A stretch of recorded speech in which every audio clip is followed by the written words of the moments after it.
I would like to open the house for any questions. If anybody has any question or if anybody wants to share anything, please let me know.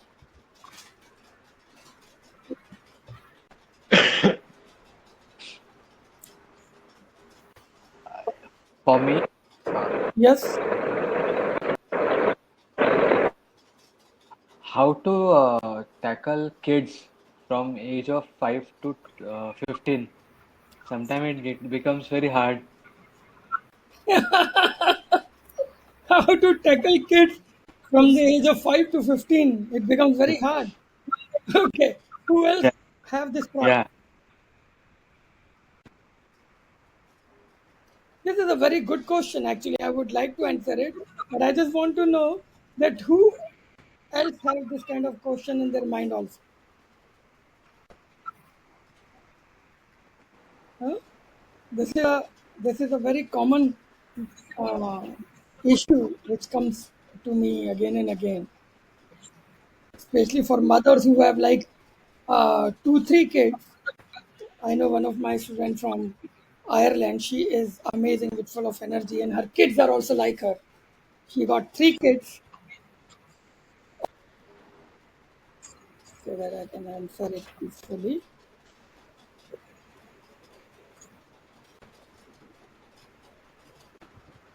Okay.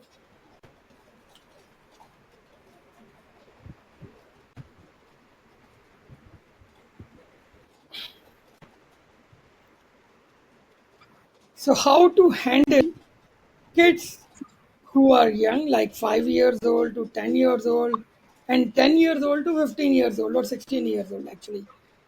Let's make two categories. So, the first thing is uh, for everybody, the entire range, you have to know that when kids start to become more independent in their daily things, for example, a 5-year-old kid, he would start to go to the school also and he would become more independent, like, in walking and in taking up things and stuff. This is something very amazing. The relation between a kid and universe is way different than the relationship we experience with universe at this age. Why that is very different? Because universe gives a kid an amazing amount of energy to grow. You know, the kid has to grow, the physical body has to grow, the new cells have to be generated, the new strength has to come, the new bones have to be created. I mean, basically, have to increase in size, the muscles, everything. So it's a different kind of energy. The energy we receive from universe when we are grown ups is just to maintain our physical body. But for kids, it's a different kind of energy. It's, I don't know how many times more, whatever amount of time universe needs to give them. Certainly different. Now, if you wonder that kids have so much energy and they don't get tired, or why they are so much of always active, and you want them to be peaceful and they are not peaceful, they are active, why? Because the basic reason is you cannot understand the amount of energy they receive without doing anything, without eating that much. Because normally the mind thinks, they don't eat that much, how can they get this energy?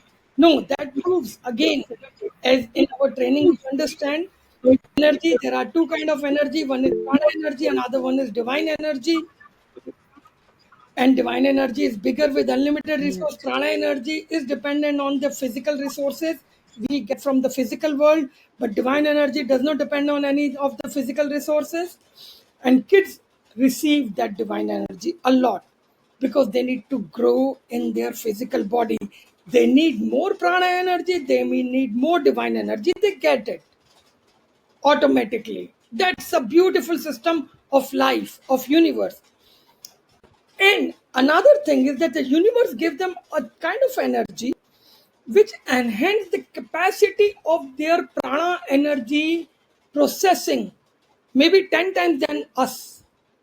So if we, for example, in a laboratory terminology, If we eat, say, 30 gram of protein and we regenerate our certain amount of muscle, if kids eat 30 gram of protein, they will generate maybe many times more muscles than us as a grown up, because this is aggravated in them. The aggravated system, the hyper system in them is created by the universal energy or divine energy, what we call. And this is amazing. And that is why I again and again every time says that we all are always connected with divine energy or universal energy, whether you know it or not, whether you believe it or not, it does not matter. You have it. And this connection can never be broken. Only by your last breath, this connection is completed. It's still not broken. It's completed in this physical body, but your consciousness still is connected. So this connection with universal energy can never be broken. Why? Because we are universe. We are part of it. We are in it. We are from it. That's our whole big womb we are born from. We are the child of the universe. All of us are. But when we are in physical body, we are in the form of child. We receive much more physical universal energy than we receive the prana energy. So we get both of them together in the appropriate manner of what physical body need to build it up, right? To gain strength and to grow. And this starts to become automatically slow when we grow up, because the need of physical growth is not required that much. There is a very beautiful research from a Japanese scientist, which I was reading the other day, like 2 3 days ago only, where he thought, it was an old research in university, where he thought that when we plant a seed in the soil, and the seed sprouts and it grows into a plant, a huge big plant or a big tree, and the flowers or the fruit all come out. They would thought that the plant is coming out and becoming bigger, or a tree, from a small seed a big tree is coming out. Probably it is taking the soil in its being. Probably it is eating the soil somehow, or other things from the soil. So what the Japanese scientist did, he uh, he planted a seed in a measured soil pot, and he kept on measuring the soil when the seed is sprouted and the plant came out, and the small and the big, then the leaves came out, then the branches came out, and it became a full grown plant. And it kept on checking the soil at each level, and to his amazement, planted the seed. It was not going less at all. It was the same amount of soil was there, and chemically the same amount of chemical composition was also there in the soil when they check it, test it in the laboratory. So it is not that, okay, they have taken, the plant is eating the soil to grow up, or plant is taking the calcium out of the soil to grow up. Of course it is taking all that. I don't know how it is working. I mean, I know on the energy level, but not in a logical, pathological, chemical level, right?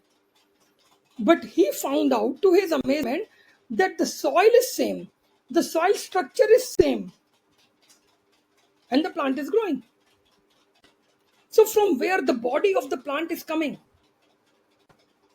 right? It doesn't make sense. He said, yeah, it is coming. It is there. So it is there because then he realized, probably he said that, oh, it's because of it's the rays, it's the light of the sun, it's the prana energy of the sun, which is condensed as a body, which is getting condensed as a body and growing. So it's sunlight, because if there is no sunlight, there would not be any plant. But I say there are certain plants who don't receive the sunlight, still they grow. There is hell lot of botanical life below on the sea level, on the depth of the sea, and they never receive the sunlight. Still they grow. So the botany is already there. And I know, I mean, spiritually we know the answer because it is that divine energy, that universal energy. I'm talking about that it grows the plant, it grows the human body, it grows any body, the physical manifestation of anything, whatever is required. Right. Now, the kids receive it in much more amount than we receive. So we are usually not able to relate with them that how they cannot sit peacefully, how they cannot be calm and silent, and how they get so much of energy that they keep doing it.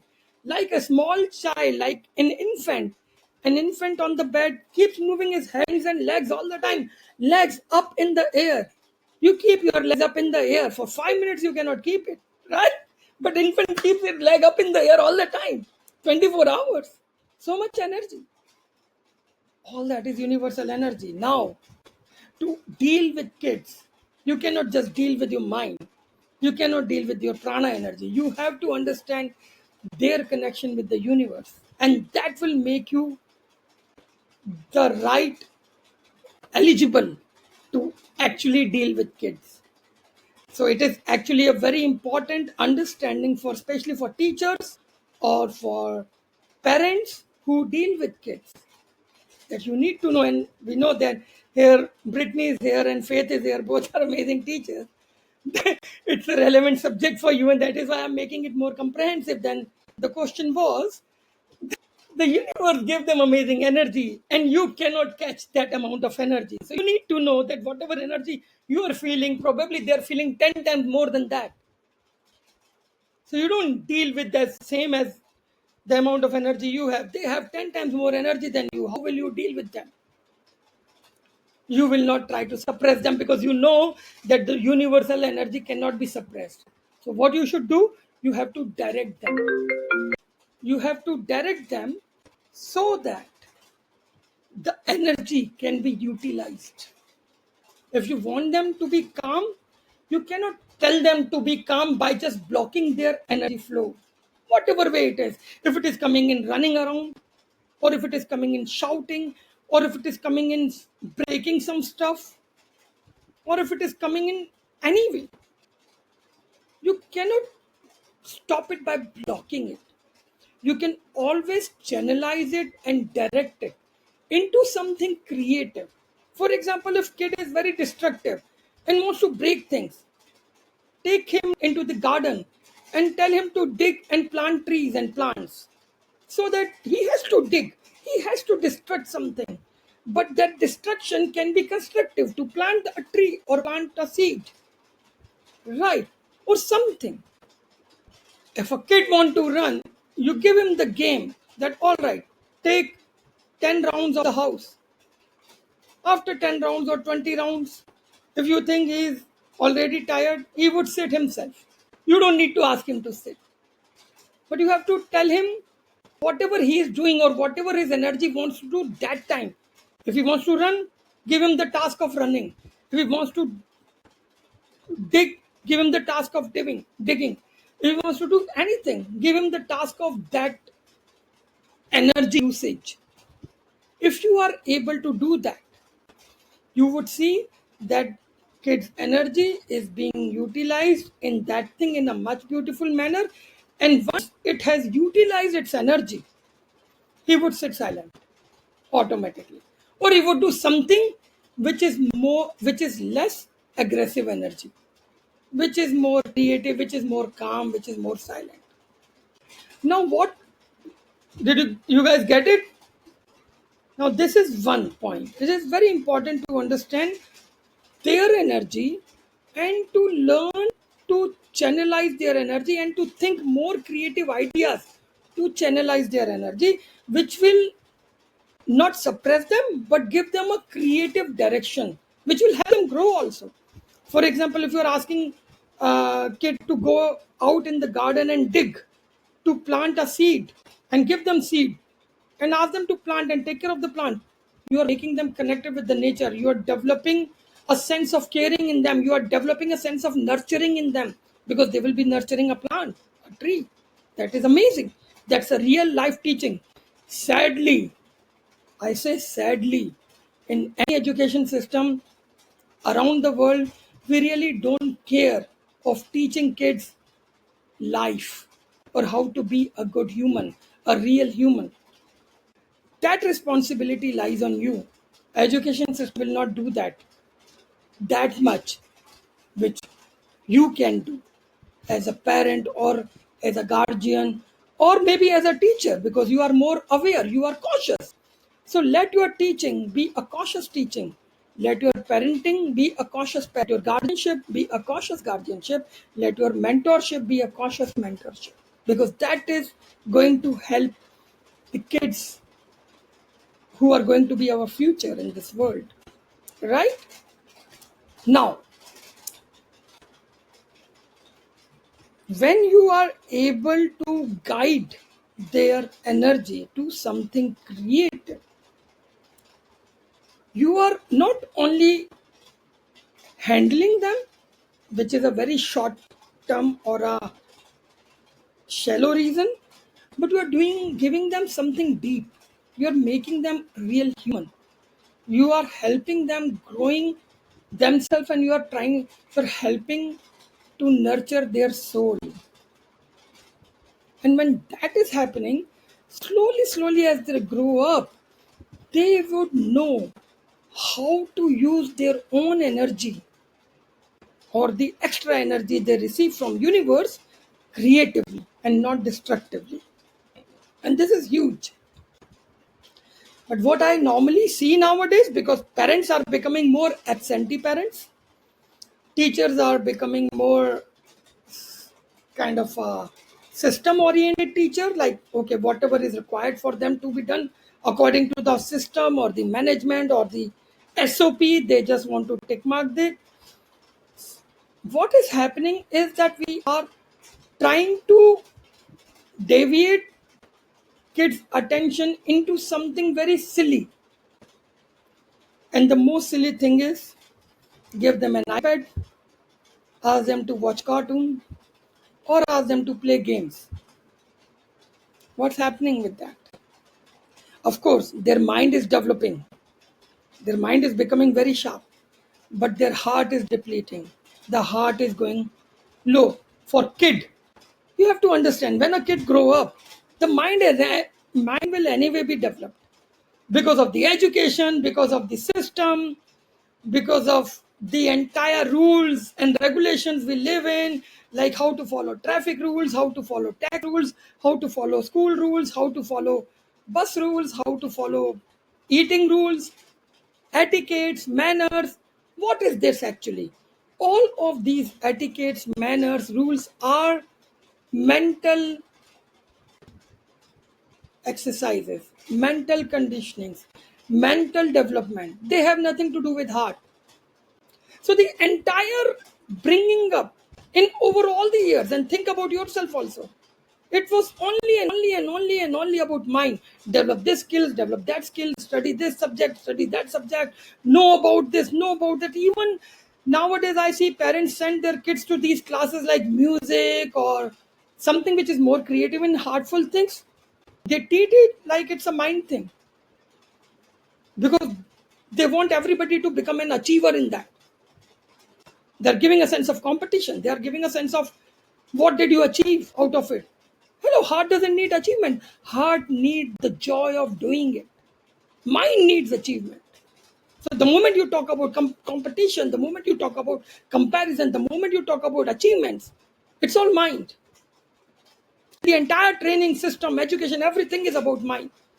Only when a kid is not gone into a formal educational system, his heart or her heart grows unconditionally.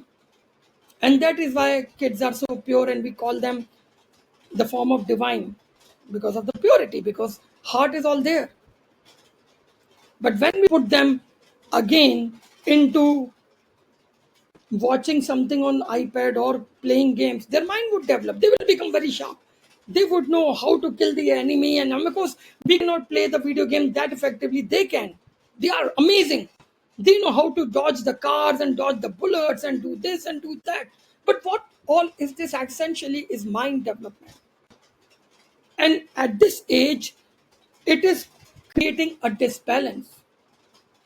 At this age, it is developing the mind more than required, and this more than required development is not good. Why? Because it is going from the pool. It is taking the energy of the heart development. You can say, "Oh, my kid is so sharp. He's very intelligent. He's so sharp." At the age of 5 or 6 or 7, he's not supposed to be that sharp, man. Sorry. He's supposed to be more simple. He's supposed to be more heart oriented. He's supposed to be more loving and caring and giving, and not that sharp. Because when you start to lose the ability of your heartfulness, it doesn't come back through the system. Your sharp mind or your mental development opportunities are plenty in the world. So it's very important for a kid. First baseline is 7 years. First baseline is 7 years. Second baseline is 14 years. If you are able to maintain your kid's heartfulness till 14 years, he would be a lovely human throughout the life. And that is exactly, you can see the difference between older generation and generation of today. Can you see that? Can you feel that? We all are feeling it. Third milestone is 21 years. Rarely it can happen. At least 14 years, man, it's our responsibility. At least 14 years, let them be wild. Let them be stupid. Let them be heartful. Let them do crazy things. Let them experiment. Don't push them to become wise. Grow their mental abilities. They are already doing studies, whatever. But not on the cost of losing their heartfulness. This is all I'm saying. Make them sharp. Make them intelligent. Make them wise. Make them learn many things together, because this is what is a crazy deal nowadays in the parents, that I see parents here putting their small kid into 10,000 classes, and they want their kid to perform the best. Even if there are 100 people in the class or 50 people in the class, every parent wants their kid to be the best in the class, and all 10 classes or 5 classes or 3 classes. I mean, how much pressure on a kid? No space to breathe. School, one class, second class, third class. I mean, crazy? Are you kidding me? Everybody wants their kid to be sharp. Great. I agree with that, but not on the cost of losing their heartfulness. It's very, very, very, very important to let them be wild, let them be heartful, let them be simple, let them be foolish sometimes. If they're loving and foolish till 14 years, it's okay. It's beautiful. It's good. I am foolish till today in many things, and I'm proud about it, because I still feel my heart there in my foolishness or my stupidity. It's okay. I'm happy with that. Seriously, why do you need to get trained to only use mind all the time? You will just become another robot or another mechanical human. Not good. So I know the question, the purpose of the question was different, and I'm taking it to different direction, but I'm taking it to different direction. I know it, because it has given me, this kind of question never came, and it has actually given me an opportunity to tell you something which I wanted to tell you guys for a long, long, long time. Actually, people, I mean, normally nobody asks me question about kids, and I love this. I love when you deal with kids, when you work with kids, and when you are cautious, when you are meditators, and you are dealing with kids in any form, parents, teachers, guardians, coaches, whatever. They are our future, man. Keep their heartfulness, try to keep their heartfulness intact, at least till 14 years. And if you finish it in 7 years, very dangerous. If you keep it till 14, great. Then they can live a happy life. Otherwise, They will just grow up as a perfectionist. They will just keep complaining about different things in the world, and they will just feel frustrated because in their base of their bringing up years, they develop this habit of look checking up onto everything with their mind capacity, which gives them that what they like is only good. That's the basic difference between developing a sharp mind and being heartful. Developing a sharp mind in early years tells you that what they like is only good, other than that is not good for them. And that's the problem we are facing with young kids nowadays. They are not even respecting parents, or they are not even ready to go with their parents' decision, even when they're dependent. While in my childhood, I remember that many times, if I wish something and my parents say, no, it is not good for you, you should do this, I would kind of happily do that because they are parents, they know better than me. I was always having this idea that they know better than me. But nowadays, we see even in small kids, they're losing this idea. And I'm talking about very small kids. I'm not talking about, because I am a person who is too much, I advocate always about freedom, about individuality, about being independent. But that is when you are, when you grown up, when you are 16, 17, 18 years of age. But not when you are 7 years or 8 years or 9 years or 10 years. Right? But on energy level, how it works, because this is what we learn, that everything you do in life or every habit comes out of you has some energy reason behind it. What happens on the energy level? It's the problem of the bringing up years. It's the problem of the parenting. That heartfulness is never given attention. And nowadays it is missing too much. So keep the heartfulness intact till 7 years, and more than 7 years, let it go up to 14 years. If it cannot, keep it, as many years as you can keep going with the heartfulness, and let their mind be sharp, develop. That will happen on the same level. My only point is develop their mind, but not on the cost of heart. It is as simple as that. This formula we must understand and apply as a conscious human. That is one. Second thing, if you give them an escape route, giving an iPad to play games, and games of, for example, different kind of games, for you to escape the responsibility, that is not good. Of course, you can give them a gaming time, that okay, maybe 1 hour every day you can play a game. They're good enough. Not like, okay, whenever they are troubling you, or they are crying, or they are anyway disturbing you, just to save yourself, you give them the game. Okay, okay, play the game, don't disturb me. And parents are busy in their own phone or their own thing. Now this is something very dangerous. Everything has to have a time. Okay, they can play the game, they can play it for 1 hour every day, if you allow that time, or 30 minutes, or I don't know, whatever you as a parent can decide. Channelize their energy in a creative manner. Don't block it.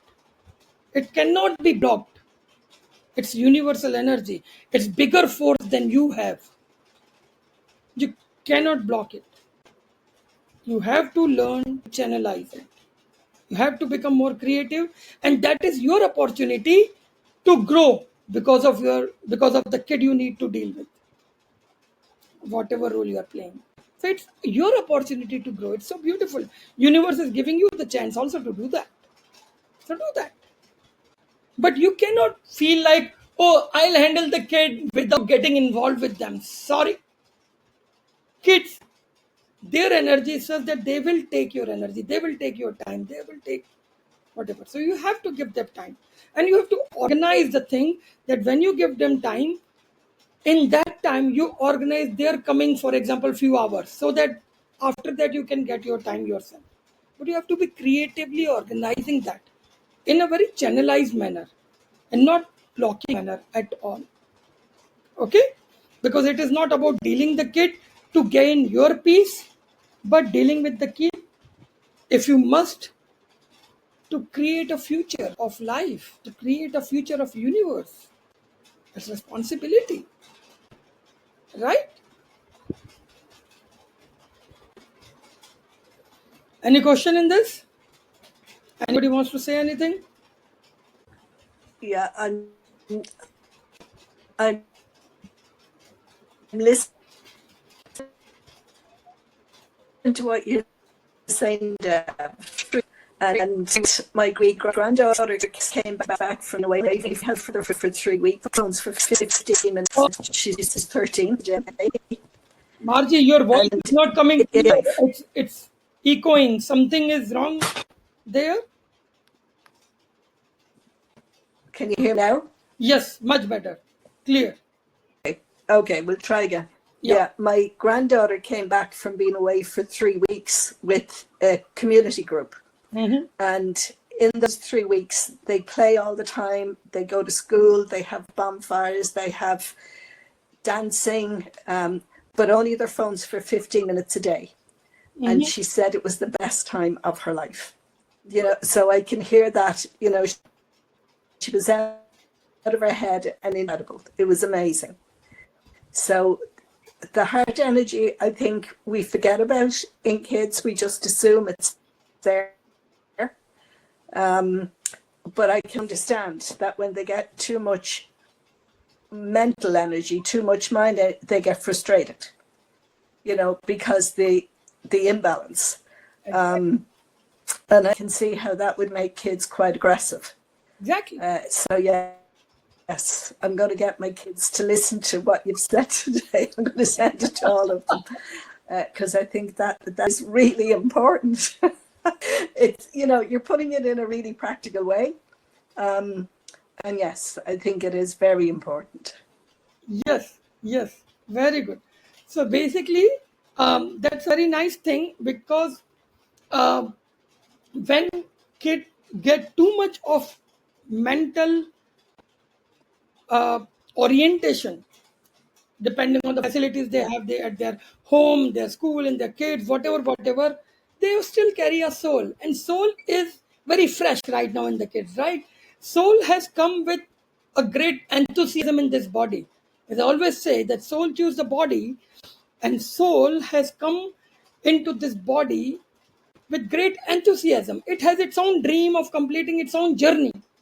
That's the only purpose soul has, to complete its own journey or to progress in its own journey, whatever it is. And if a soul is, for example, is a very loving soul, especially for those people that it's a very loving soul and it's a very heartful soul, and it really does not want so much of mental uh, discipline, mental discipline. It's different than the discipline in life.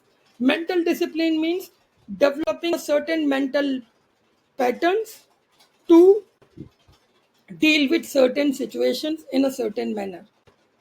Okay, so if their soul doesn't want to develop that much mental discipline because they just want to flow through their heart, that's how the soul feels. That I have come into this body, I have come into this life again to flow through this heart. I would like to live this journey for this life. Probably I could not do it in the last birth or past birth, but in this birth, I would like to just flow with heart. And then, as a kid, if they are pushed towards suppressed heartfulness, and the anger comes out. Why a kid gets angry? Because of imbalance. It's simple as that. It's not what its soul needs that time, and it doesn't know how to express it. It doesn't know. But kid becomes angry or frustrated. And this is especially, and in fact, Faith can talk on this more. But according to my experience, I know that kids with special needs, they are the blessed kids. They they have not given certain capacity in them by universe, because some very special capacity is an extra amount inside them, and which actually can help complete or progress on their soul journey. So especially with those kids, when this happens, they become very angry. Right, Faith? Can you relate with this? What I'm saying? Yeah, yes, Dave, and I really love to hear it from the perspective of the heart energy, because yeah, they do often have a way of working in the world that doesn't meet what we think is right, but they actually have a really special way of I don't know, their journey's just different, but if you follow them with compassion and understanding, and that, yeah, you can see that kind of start to come to the fore. um but I just want to also just say about the idea of the heart energy. I think, being in a school, and I'm the special needs coordinator in a school, so I work with all the team to try and ensure that those children with special needs are best cared for by the school. But I'd never really thought of it in terms of the heart energy. And I think that's really, really useful for me, actually, because I know what I see and I know what I think feels right, sort of, intuitively, I suppose, and working with these children. But to understand it, I think that connection with joy, actually, as well. And I do think schools in England are really trying, but it is always like an add-on, if you like. They have outdoor learning, but it's not an integral part of the everyday. It's an add-on, unless it's a forest school or something. But I just wanted to share one other thing as well, basically some universe with that, idea of that for me. And I have one teacher who she's just really got the whole mindfulness thing. She does just beautiful work with her kids. They have a daily practice of mindfulness.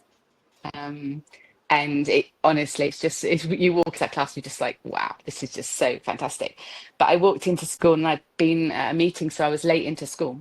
And we also have in the school, we have something called a minute mile. So if a class needs a break, they can go into the playground and they can walk or run or whatever. And I walked in and she had bubbles. She was, the whole of her class was running and jumping. And I just really happy, joyful children, totally free and expanded in every way. And I was just like, yeah, and I shared it with the whole school, everyone I met. It's like, I've just seen this, it's beautiful. Because I think, yeah, people wouldn't even know that it's happening, but it's, anyway, I just thought, yeah, this teacher gets it, she gets the heart energy. She totally gets it. So anyway, I'm waffling a bit, but yeah. Yes. So yeah, this is because Faith deals with so many special needs kids. That's her work and also her passion. So, but in a way, what I feel, and I feel it by just going back to my own childhood.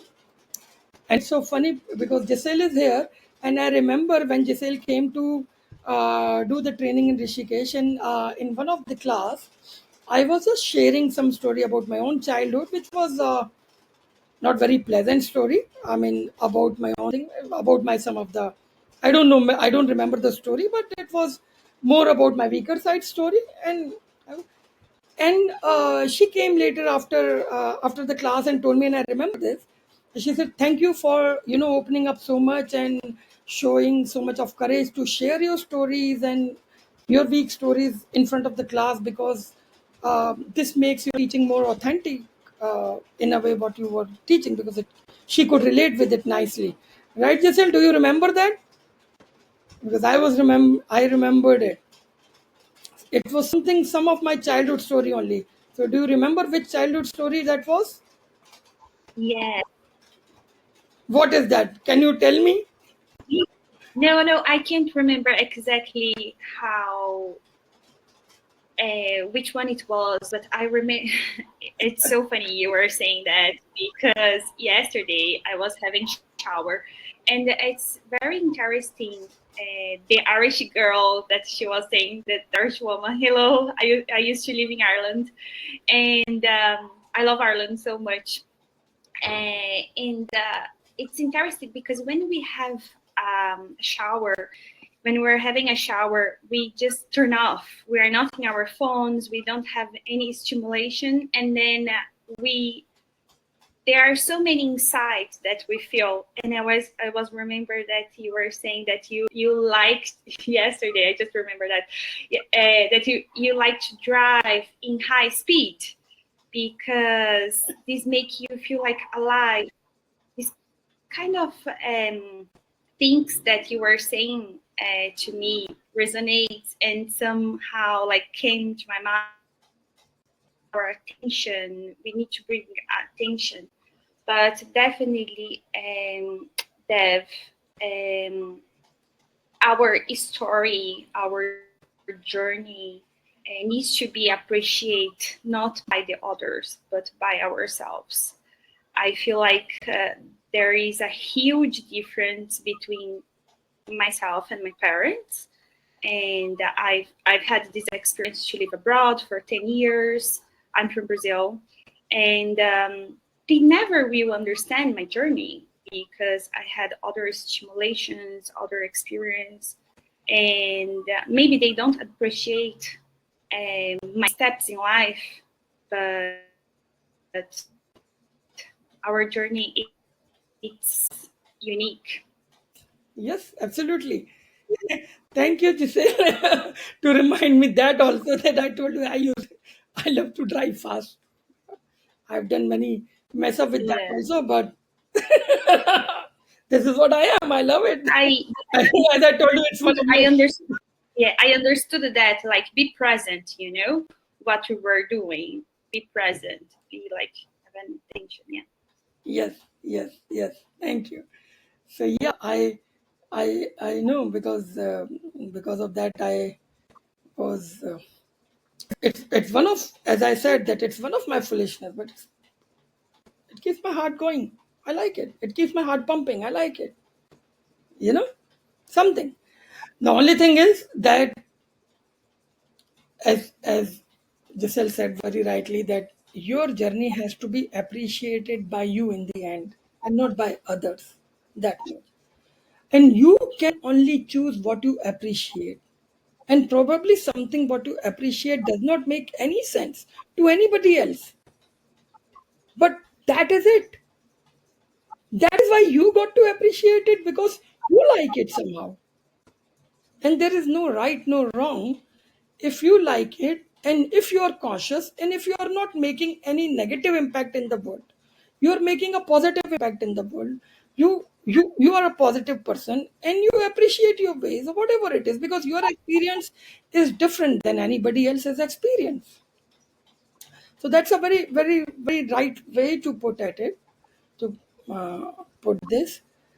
Coming back to kids, I think now everybody got why they have more energy, and it is actually the energy which should be respected. It is the energy of kind of pilgrimage, and that is why women who are mothers, who give birth to kid or raise a kid, get this opportunity, or basically nurturing is the opportunity. You nurture the kid. When a kid is in the womb, it's getting nurtured automatically. When it is infant also, it is getting nurtured usually in a more physical caring manner. But when a kid starts to become an individual, you're nurturing from that time till it become a complete independent individual. That nurturing is the, according to me, is the most important nurturing. So this can happen, and this opportunity universe provides to everyone, women, men, who are parents, who are not parents, guardians, mentors, teachers, coaches, anybody. Because you cannot, universe cannot be that unfair that it gives the opportunity only to one kind of person, for example only mother, that they can nurture their child. Universe has to be fair. So universe gives this opportunity to everybody. whosoever plays the role of a guardian or a nurturing factor in a kid's life, who is learning to become an individual until the time that kid becomes the complete independent individual. All the nurturing people in his life have contributed in his soul journey, in his journey. How you are contributing also makes your journey beautiful and completes your purpose, right? So, very good question, Shantanu. Did you get some idea how are you going to deal with the kids now in a more nurturing manner Yeah. and not in a more escaping manner, right? Yes. Good, wonderful. Okay. Wow, only one question took all the time, but it was nice. It was nice. I really love talking on this, and nobody gave me this opportunity. Chandru, you gave me this opportunity, and I spoke on this. And now let's do a very beautiful meditation for enhancing our nurturing energy. Okay? Good. All right. So let's just sit straight, close your eyes.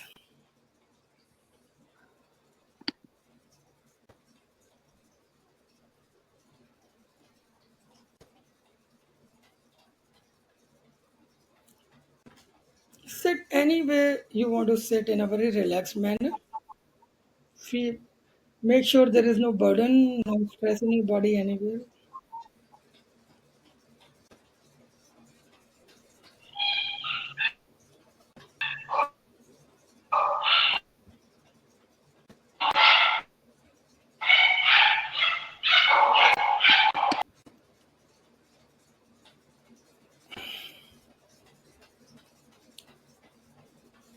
Take deep breaths and feel that you are very, very, very happy and feeling loved by being in this life, in this body, in this situation, in this place. You are loved and nurtured by universe, and universe have sent and has given you all the people around you, all the situations in your life to nurture you.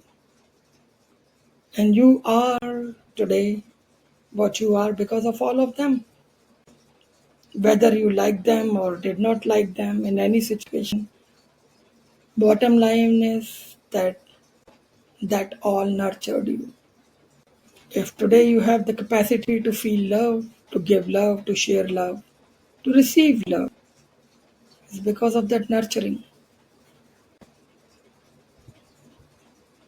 Feel gratitude for this. Feel gratitude for all that which has nurtured you. People, places, situations. Feel gratitude for them.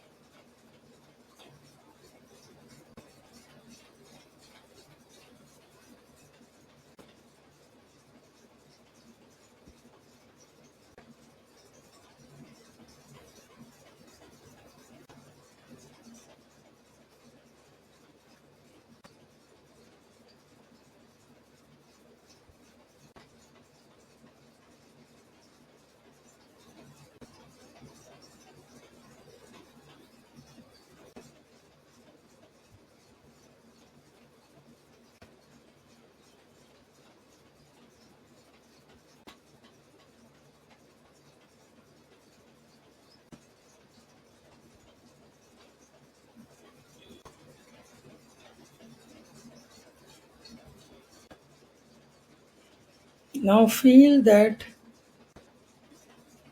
a very beautiful circle of light filled with the pink light full of love is popping out in a conical shape from your heart chakra, from the center of your chest.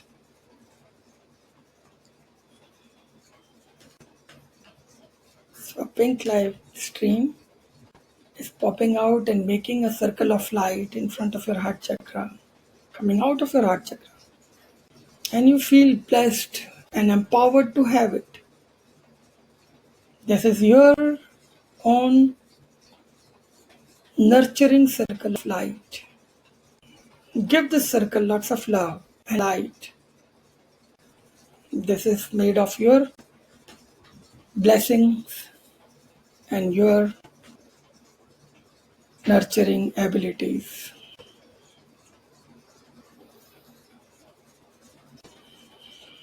Feel beautiful and good about it.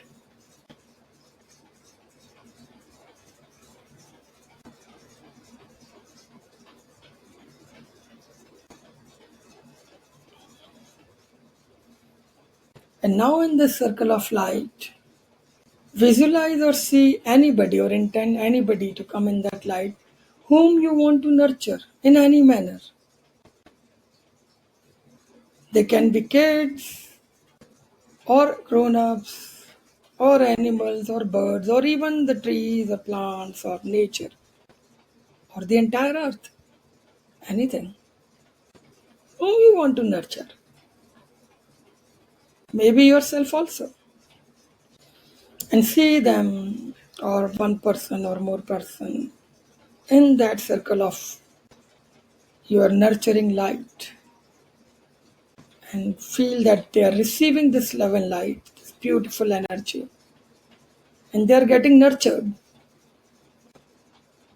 They are getting nurtured towards their purpose, whatever it is. You don't decide that. You just nurture them. You just make them empowered.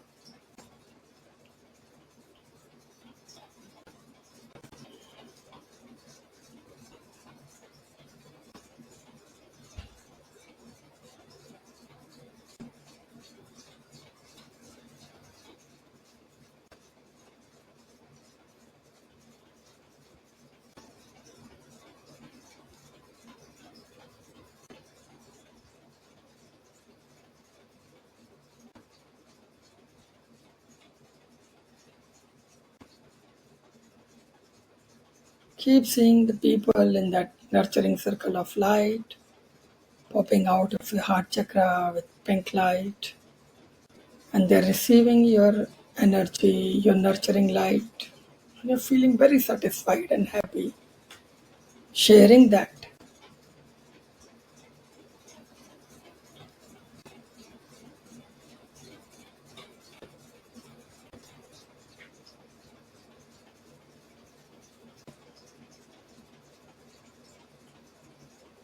Keep sharing it.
feel that you have this nurturing power, and as you will be willingly nurturing, universe will keep giving you this power as much as you require,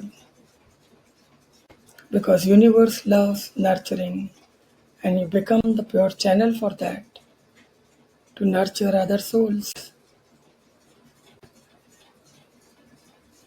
With this trust,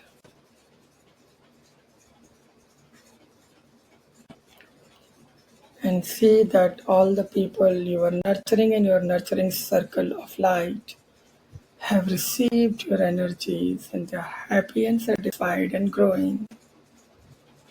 Take 3 deep breaths.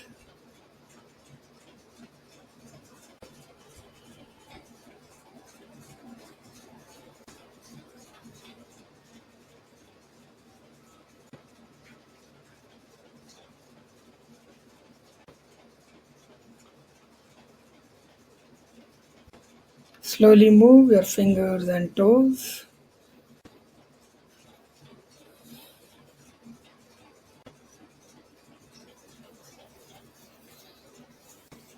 Slowly rub your hands.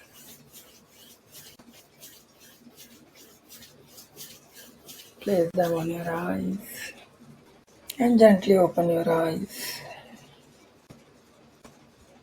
rubbing the hands back on your face and on your body.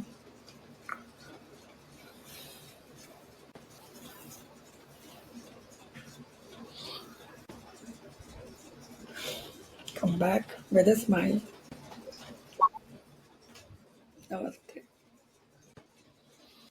Thank you, Deb. Thank you so much. It was such a wonderful night. Thank you. Thank It you. was really Thank nice. you. This is for me. Thank you guys. Have a lovely, cautious, happy time. And we'll see you in the next call.